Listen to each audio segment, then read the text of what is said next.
जनाब डीएसपी साहब आसिफ साहब, हमारे हुसैन साहब, बाकी वॉइस सेक्रेटरी के स्टाफ मेंबरान और स्टूडेंट्स, मीडिया हजरात, हमारा आज का प्रोग्राम ये होगा कि हम डिजास्टर के बारे में आप हमको थोड़ा बेसिक,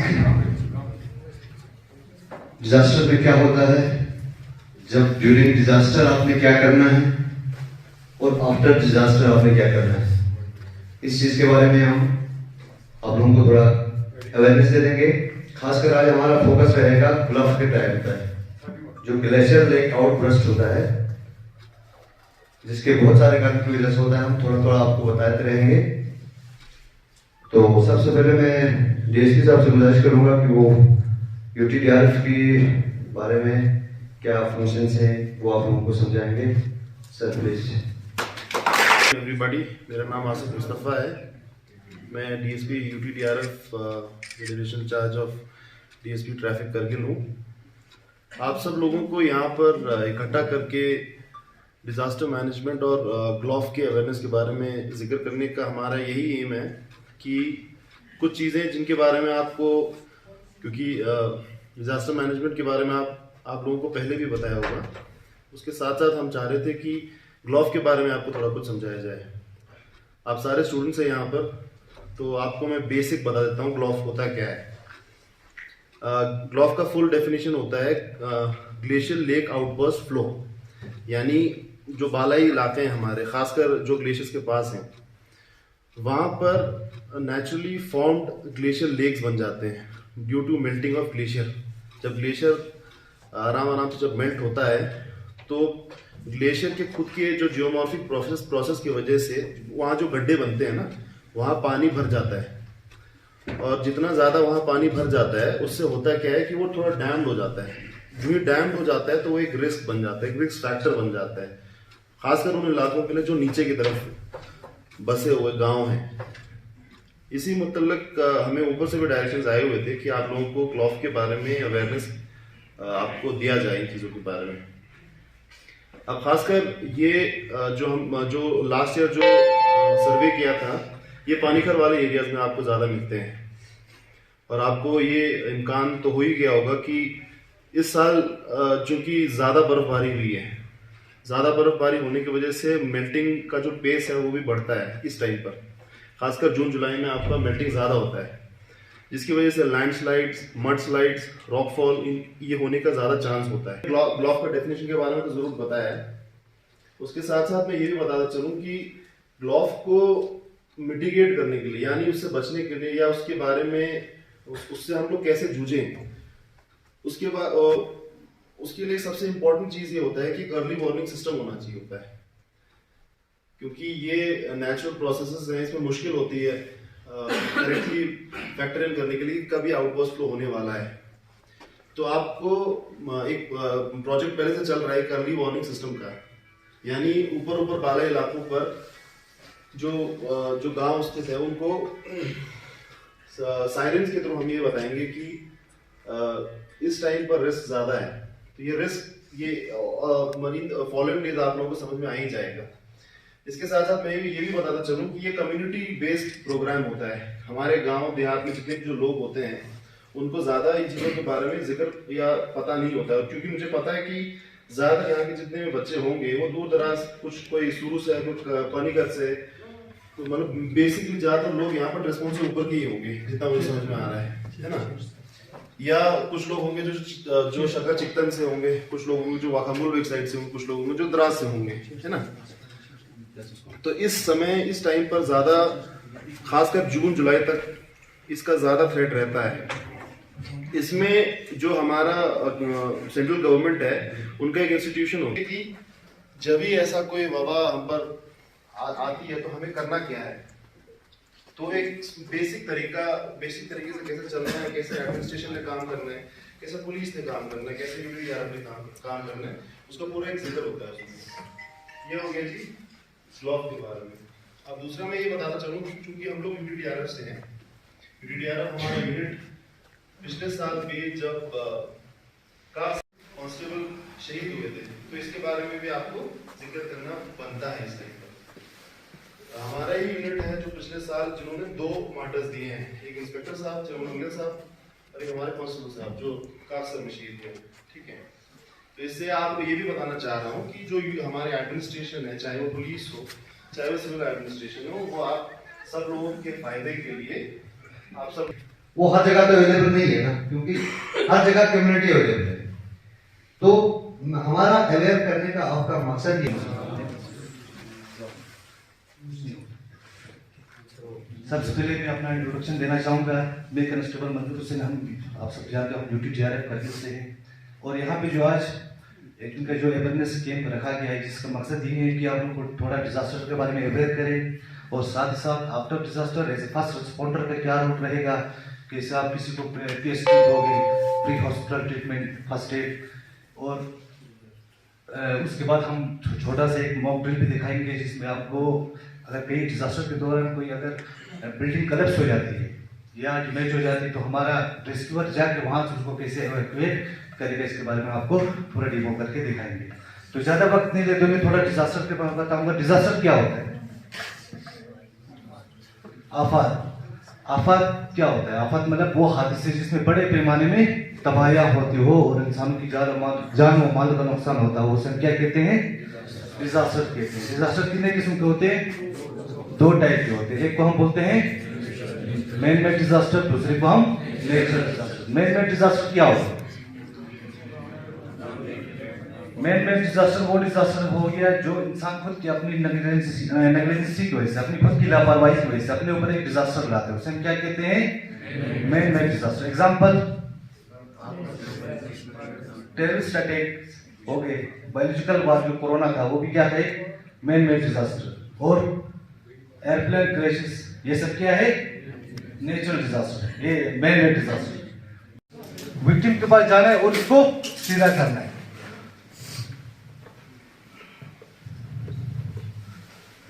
सीधा करने के बाद सबसे पहले हमने क्या बोला था? रिस्पॉन्स चेक करना है। इसका क्या करना है? रिस्पॉन्स चेक करना है। रिस्पॉन्स हम कैसे चेक करेंगे? शोल्डर पे 3-4 बार दबाना है जोर से। अगर इसने कोई रिस्पॉन्स नहीं दिया तो हम क्या मानेंगे? अनकॉन्शियस है। क्या है? अनकॉन्शियस है। जो ही अनकॉन्शियस हमें पता चला है विक्टिम अनकॉन्शियस है, तो हमें फौरन क्या करना है? इसका 3 चीजें चेक करनी है। हमें क्या करनी है? क्या है? ABC, A for Airways, B for breathing और C फॉर सर्कुलेशन। 3 चीजें हमें चेक करनी है। एयरवेज सबसे पहले हमें क्या करना है? इसका एयरवेज खोलना है। एयरवेज खोलने के मेथड है हेड टिल्ट, चिन लिफ्ट। हेड को थोड़ा टिल्ट करना है नीचे की तरफ और चिन को लिफ्ट करना है ऊपर की तरफ। उसके बाद उसका जो ट्राइकिया है, जो हमारा ये वाला, उसको सीधा करना है। ठीक है, उसके बाद उसका अंदर देखना है कि गले में इसमें कुछ मत फंसा है। ठीक है, अगर कुछ फंसा है तो हमको अपनी अंगुली से उसको बाहर निकालना है। तो इसका हमने क्या किया? एयरवेज खोल दिया, चेक किया। ठीक, उसके बाद दूसरा क्या था? B for breathing. Breathing check करना है। ब्रीथिंग हम कैसे चेक करेंगे? एक मेथड है LLF, formula LLF, look, listen and feel. अभी हमने क्या किया? इसके नाक पे अपना कान डाला, उसकी चेस्ट के ऊपर अपना हाथ डाला और गिनना है। कितना? 5 सेकंड तक। 1001, 1002, 1003, 1004 एंड 1005। इस 5 सेकंड के अंदर इसने एक बार भी अगर ब्रीथ नहीं किया तो हम क्या मानेंगे? ब्रीथिंग इसकी एब्सेंट है। ठीक है ना? या तो हम इसके नाक पे, अगर पता नहीं चला तो इसके नाक पे कोई रुई शुई कुछ रखेंगे तो सांस लेकर थोड़ा हिलेगा ना, इस तरह के हम देखेंगे। ठीक है, हमने क्या माना? अभी इसके ब्रीथिंग एब्सेंट है। तो तीसरा हमने क्या चेक करने को कहा था? सर्कुलेशन। B फॉर ब्रीथिंग भी चेक किया, C फॉर सर्कुलेशन। हम सर्कुलेशन कहाँ चेक करेंगे? नस पे, जो इसको क्या बोलते हैं? Radial pulse. क्या बोलते हैं? रेडियल पल्स हम चेक करेंगे यहाँ पे 1001, 1002, 1003, 1004, 1005। या तो हम इधर जो हमारी कैरोटिड पल्स है, हमारे ब्रेन और हार्ट के नजदीक जो, ठीक है ना, यहाँ पे इधर देखो 2 अंगुली से हम क्या करेंगे? इसका कैरोटिड पल्स चेक करेंगे और गिनेंगे 5 सेकंड। 1001, 1002, 1003, 1004, 1005। इस 5 सेकंड के अंदर अगर एक बार भी इसने अगर इसकी पल्स बीट नहीं हुई तो हम क्या मानेंगे? इसका सर्कुलेशन भी एब्सेंट है। तो ब्रीथिंग और सर्कुलेशन दोनों इसकी क्या हुई? एब्सेंट। तो हम क्या करेंगे? फौरन इसके ऊपर CPR अप्लाई करेंगे। CPR पता है आप लोगों को CPR क्या है? CPR, C for cardio. Clinical death क्या होता है? क्लिनिकल डेथ में आपके जो दो ऑर्गन्स वो काम करना बंद करते हैं, हार्ट और लंग्स। उस टाइम ब्रेन क्या होते हैं? ब्रेन केसेस जिंदा होते हैं, ठीक है ना, 5 से 6 मिनट तक। उस टाइप की डेथ को हम बोलते हैं क्लिनिकल डेथ। और इसके ऊपर हम 30 कंप्रेशन दे देंगे, ठीक है? 5, 6, 7, 8, 9, 10, 11, 12, 13, 14, 15, 16, 17, 18, 19, 20, 22, 23, 24, ठीक है? इतना नहीं दबाना है जोर से, इतना जितना आपने इसको दबाया था उतना नहीं, जो इतना ये सह सकते हो ना आपको दबाना है।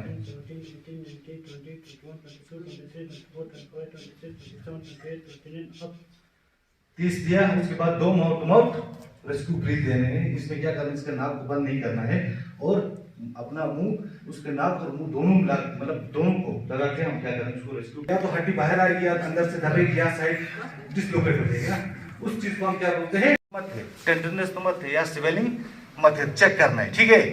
अगर नहीं है तो हम क्या बोलेंगे? नो डॉट्स, ठीक है? नो डॉट्स करके हम आगे बढ़ना। अगर डॉट्स है तो हमें नोट करना है और उसके हिसाब से हमें इसको ट्रीटमेंट देना है।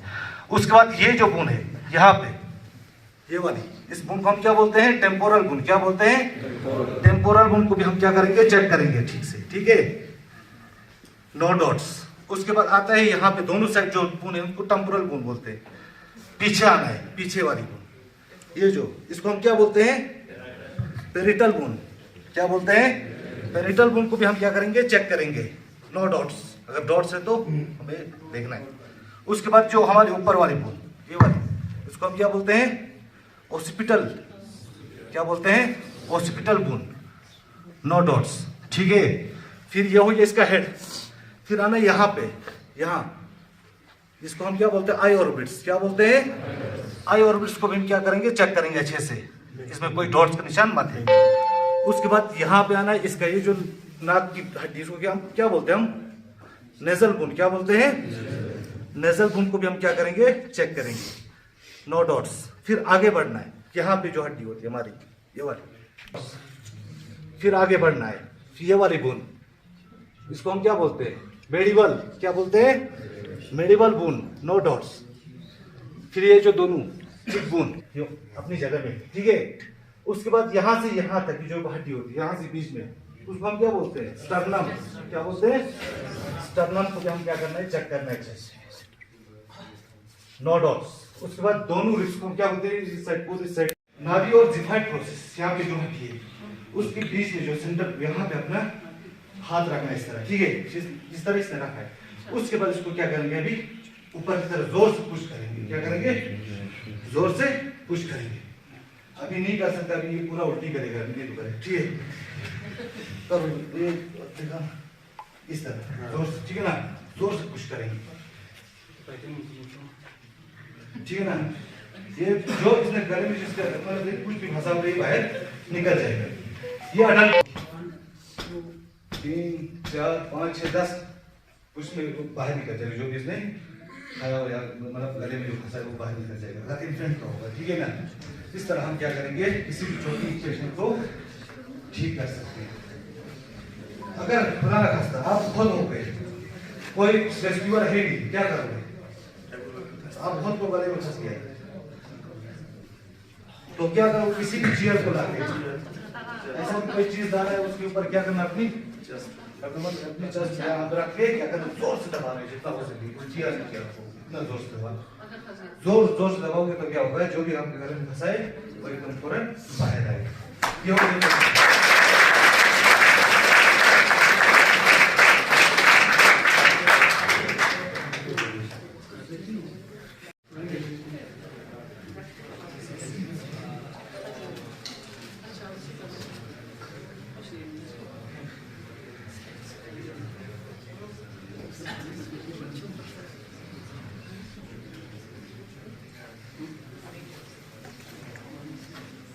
आगे एक नॉट लगाना है।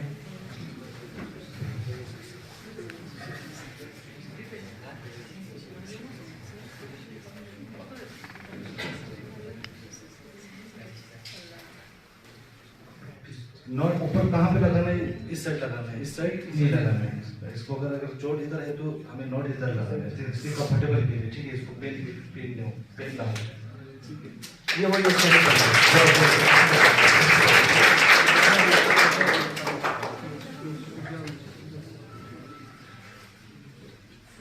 अगर किसी का ये जॉ फ्रैक्चर होता है ना, तो हम इस तरह इसको नहीं कर सकते।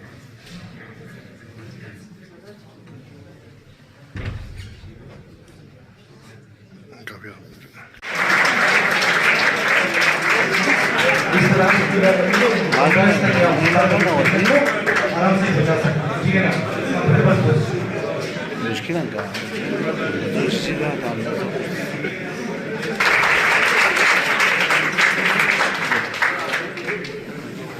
हम आपको स्ट्रेचर बनाना सिखाएंगे। अगर आपके पास dia sabita dan size pun dia sama cuci macam ni sama pun motor palla na palle sama dia kambal tu yang 4 pas cuci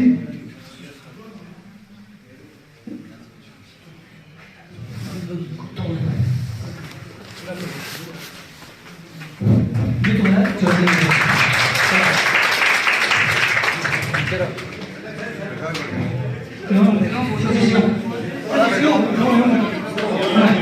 इसको कैसे वाला वर्जन दे पान को नहीं पास है ये संगन नोटिस ऐसी दे जो है जब तक ready one up stage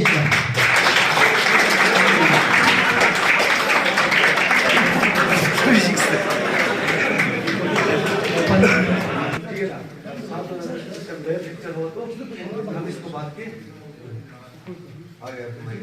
medical centre तक पहुंचाते हैं, ठीक है ना। ये हो गया स्पिरिट्स, समझ में आया। ये हो गया लाइफ सेविंग जैकेट, जब भी कहीं दरिया में या कहीं पानी में जाना होगा इसको पहन के जाओ, ठीक है ना। ये कभी आपको डुबाएगा नहीं, ठीक है।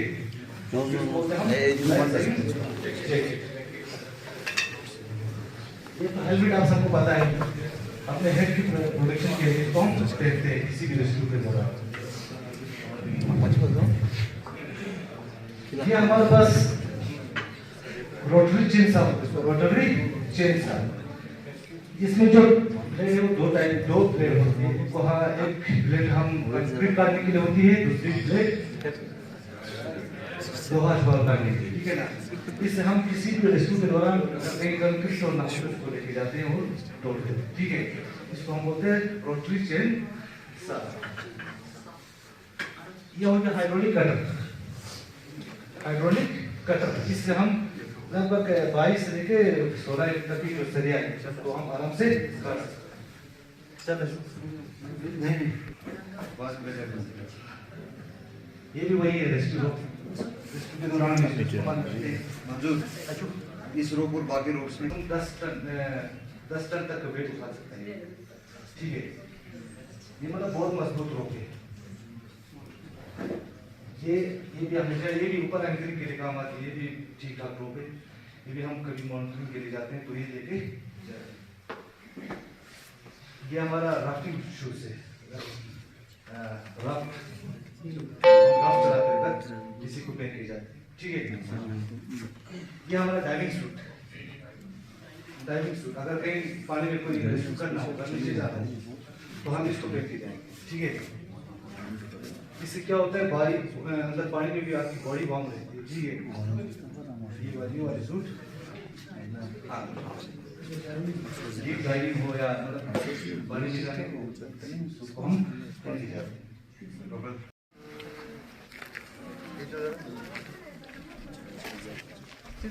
रीफ नॉट डालते बचा तो आराम से देखो किसने डालना है। ये हो गया रीफ नॉट। पहले इस तरह से निकालो, फिर इस तरह से, फिर इस तरह से, फिर इस तरह से। ये हमारे घरों में भी काम आएगा।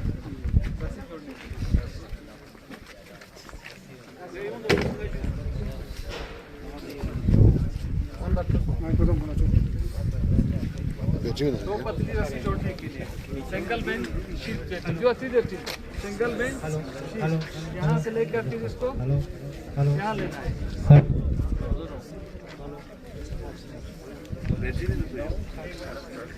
हाँ एक बार कहीं या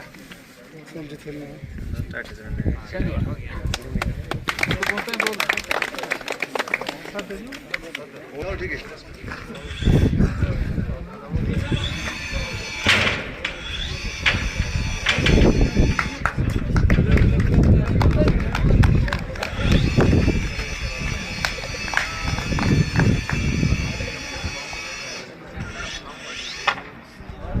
आप हट जाओ, मंजूर हट जाओ, मंजूर हट जाओ, आप दोनों हट जाओ। नीचे उतरेगा ना।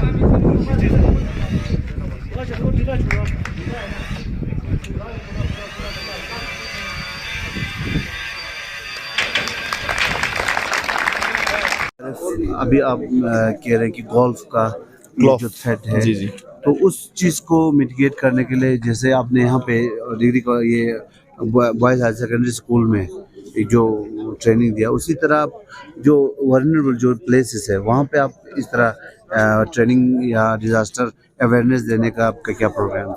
बिल्कुल हम in the coming days in high altitude areas में, ख़ासकर जो एरियाज़ जो इसकी ज़द में शायद आ सकते हैं, उधर भी करेंगे। उधर भी अपनी लेवल पर जितना हम लोग NDRF के साथ इन कोलैबोरेशन कर सकते हैं वो हम ज़रूर करेंगे जी। तो UTDRF का सर, जैसे पहले यहाँ पे हमें एक्टिविटीज़ देखने को मिलता था, बहुत सारे एक्टिविटीज़ देखने को मिलता था, तो क्या मैसेज देंगे सर पब्लिक को कि UTDRF कोई भी अगर इंजुअलिटीज़ होता हो या कोई डिज़ास्टर होता हो तो किस तरह कांटेक्ट करें UTDRF को, कैसे, या फर्दर ऐसे ट्रेनिंग्स अगर कोई चाहता हो, कोई गाँव वाला चाहता हो तो कैसे आपके साथ अप्रोच कर सकता है? हमारा ऑफिस करगिल में ही है। हम तो खुश हो जाते हैं कि अगर आप कोई भी दूर दराज के गांव के लोग हमसे ट्रेनिंग या बेसिक मेडिकल एड या CPR इन चीज़ों के बारे में हमसे ट्रेनिंग लेना चाहें तो। साथ ही साथ मैं ये भी बताता चलूँ कि हमारा खुद का प्रोग्राम होता है कि दूर दराज के इलाकों में जाके वहाँ के लोगों के साथ, खासकर जो विलेज लेवल नंबरदार होते हैं या जो वहाँ के जो विलेज लेवल ऑफिशियल्स हैं और जो वहाँ के स्टूडेंट्स हैं और वहाँ के विलेजर्स हैं, उनके साथ जाकर उनको इन चीज़ों के बारे में आगाह भी करें और इन चीज़ों के बारे में ट्रेनिंग भी फराहम करें। Thank you sir.